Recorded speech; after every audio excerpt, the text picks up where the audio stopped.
Welcome in, everybody, to another podcast, including my buddy Jeff. We just went to the 2026 Fresh from Florida 250, the Truck Series race that they do every single year in February, right before the Daytona 500. This is our second year in a row doing this race.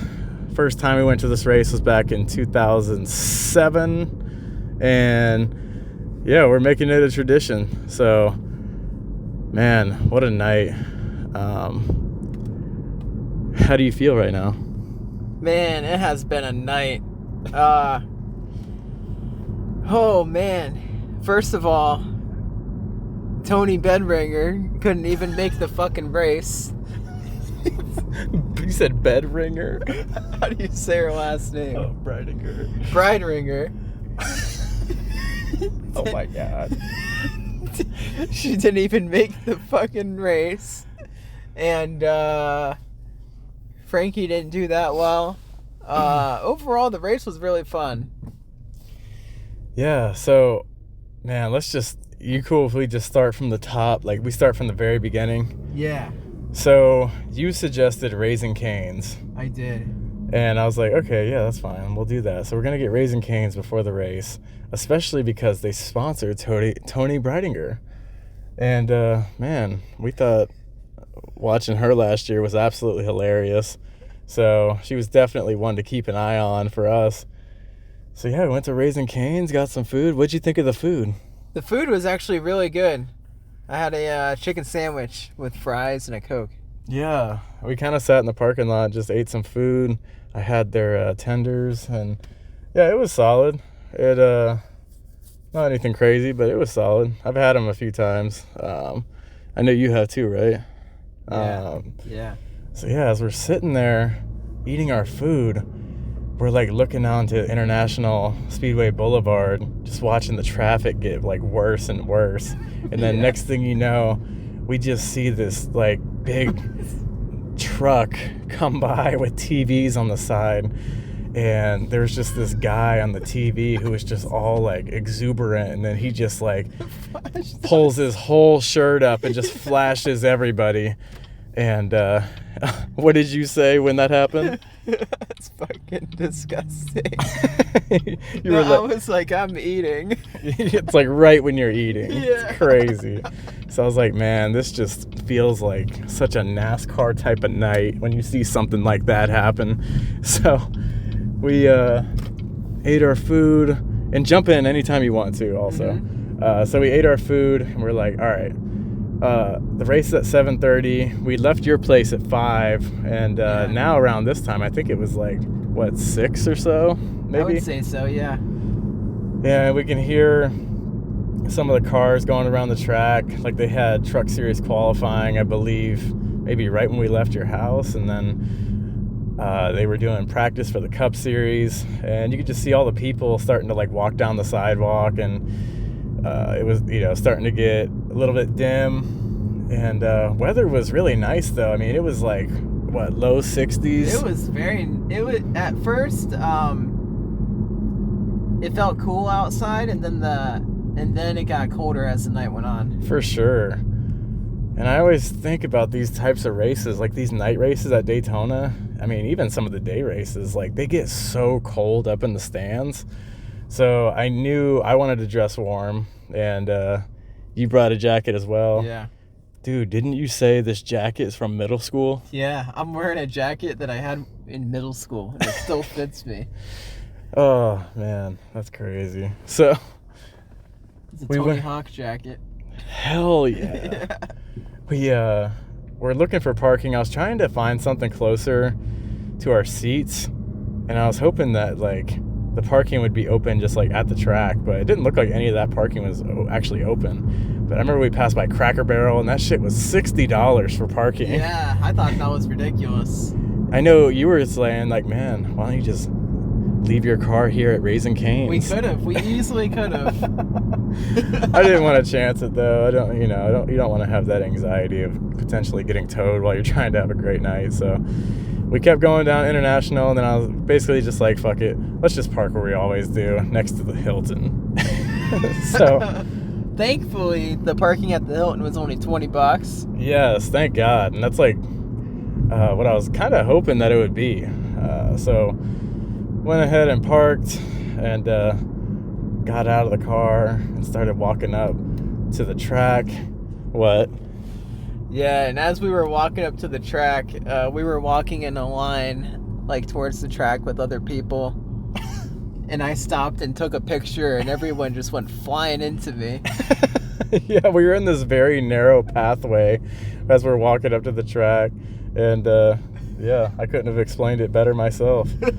It was, I just love how it wasn't like you kept on walking while you took the picture. You could stop dead in your tracks and everyone just piled in. Yeah. So that was great. We could see the Goodyear blimp, and it honestly, I thought the weather, it felt great. Like, I did put my jacket on immediately just because it was like kind of chilly, kind of cool. And plus, like, I don't know, I don't really like lugging things around, especially when I'm trying to record a vlog. Speaking of the vlog, that's the last video I just posted, so check that out. As of recording this podcast, I haven't obviously edited or like seen any of that stuff, but I think it's going to be a funny vlog. Were you going to say something? It's for sure definitely going to be a funny vlog.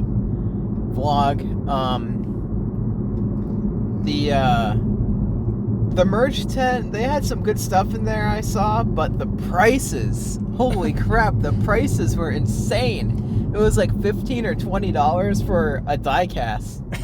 What do you think about that, Jared? Yeah, I mean, I think every time I go to a race, I always complain about the prices, but in all seriousness, this go-round was really, really eye-opening to me. Because like you said, it was like 164 die-cast. The majority of the ones that I saw around the track were $15 a pop. And the cheapest one I saw was like $12. And that was from like maybe a year or two ago. So $15 for a 164 is crazy. I saw the haulers were like $20, which I thought was a little weird. I thought those would be more expensive. Yeah. But then, like, you know, the 124 die-cast, those are like, what, $80 to $100 each? That's insane. And speaking of that, there were some driver appearances, and it just like blew my mind that some of the driver appearances were like the first 100 people to get a wristband and also spend $50 at the merchandise trailer. Not just the first 100 people to show up. It's just like they're really just trying to milk all these race fans, and that was multiple trailers and multiple days. But yeah, some of them were just regular, but it just blew my mind that they were like ripping people off like that. It's crazy. But yeah, you know, when we started looking at the merchandise trailers, I wanted to get a Bubba Wallace jacket. Didn't think it would happen, just didn't think they would have it. And sure enough, I was correct. They did not have it. They had like maybe 2 or 3 Bubba shirts, and I wasn't really interested in any of them. I was thinking about getting some 164 diecast, but like I said, with the prices, I was like, I just couldn't justify it. But yeah, I kind of wanted to get an assortment of 164 diecast, but it didn't happen this go round. But one of the big storylines for this truck race was the fact that Tony Stewart was making his return to just do this one-off race. So they had and he's also doing it with this new Dodge Ram team in the truck series. Dodge and Ram, they're returning to the truck series after a very long time, years. And he's one of the star drivers. But this is the only time he's scheduled to run. Anyway, they had some of his stuff at the Dodge Ram trailer, and I thought about getting a shirt, but I was like, I don't know, maybe after the race or something. But did you see any merchandise that like you were interested in? No. Nothing at all, Nothing. Huh? Really? No. Well, I know one thing that you would have been interested in, and I would have been interested in if they had it. Frankie Muniz merch. I would have definitely gotten some Frankie Muniz shirt merch. Yeah. A shirt or shit, even a diecast would be really cool that'd too. That'd be really fucking awesome. Yeah. Yeah, big Frankie supporters here. You know, he's still running in the truck series. Full time. Yep, full time. But yeah, I didn't have any Frankie merch. I didn't see any Tony Breidinger merch or anything. But yeah, another thing about like walking around outside of the track, they had this one area that showed all of the different championship trophies, and they had TV screens where you could play NASCAR 25, the new NASCAR video game, which I thought was pretty cool. Of course, they just had some setups for different sponsors like Ally and Toyota. Any other thoughts about like what they had around the track? Not really. I think they could have had like maybe more merch trailers out there. Or maybe they could have had more merch for the actual truck drivers. Oh yeah, that's a good point. Yeah, I'm trying to think. I mean, I don't think I really saw much of any truck merchandise. No, except for maybe that one like retro diecast. I don't even know who the fuck it was.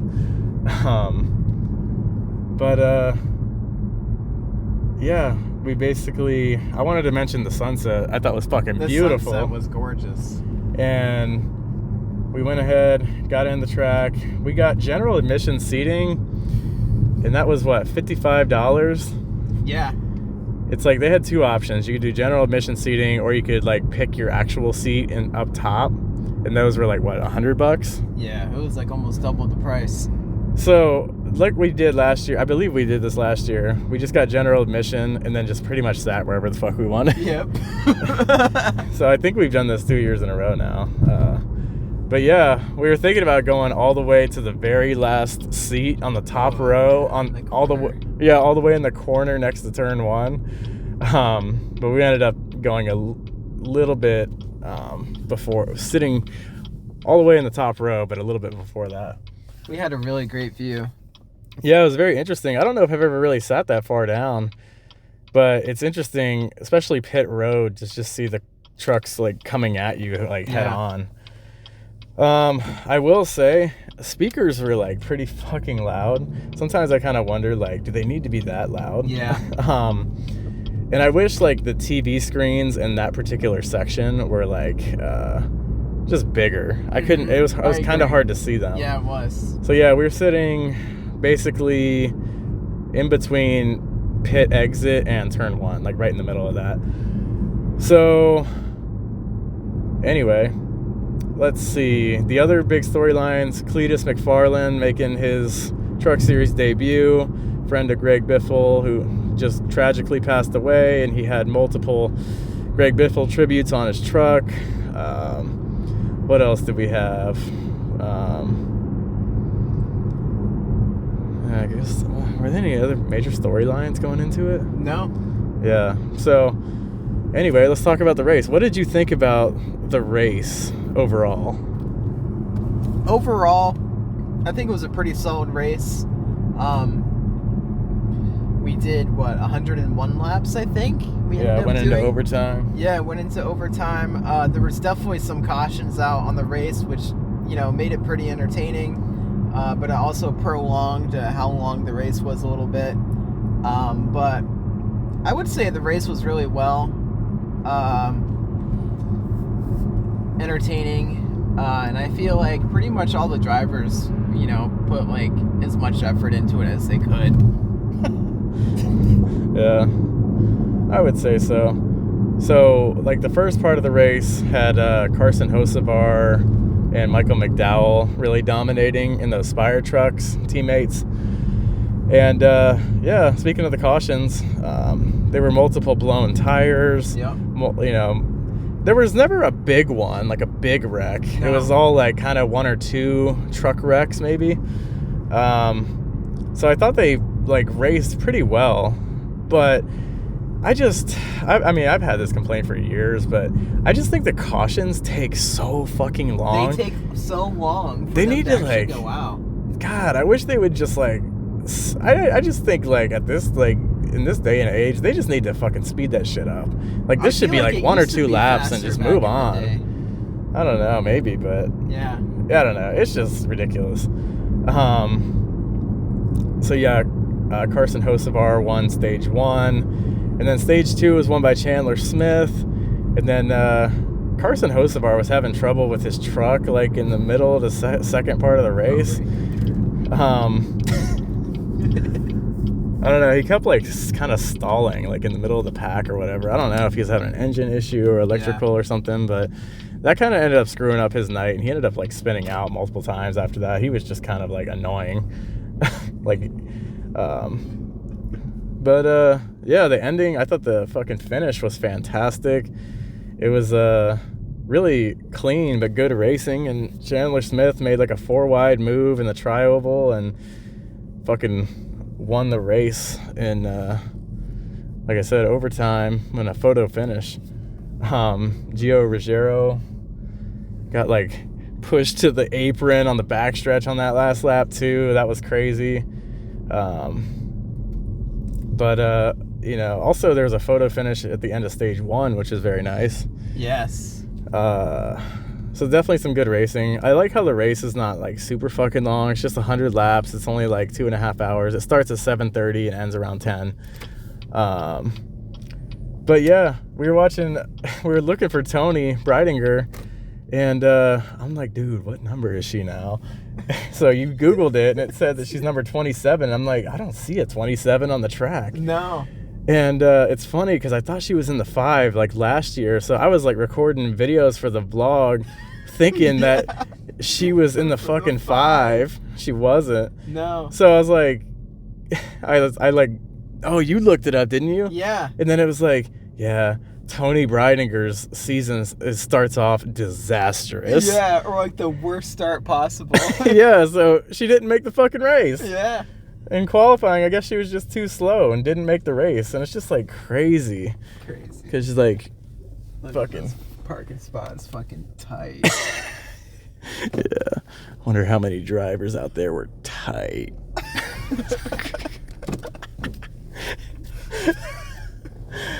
Yeah, where the fuck am I gonna... Oh my god. Where am I gonna park?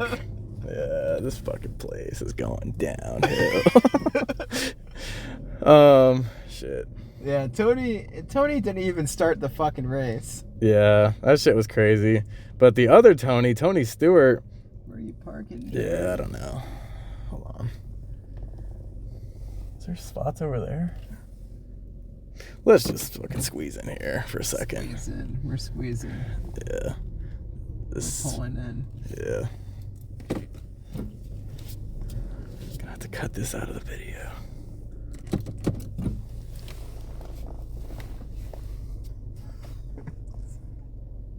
Gosh. Fucking tight.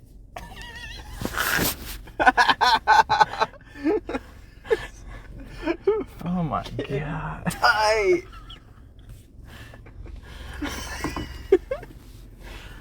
So fucking tight. Oh my god. Let's do this. Let's just finish the vlog in here. Yeah? And then we can like, I can move my spot or whatever. Alright.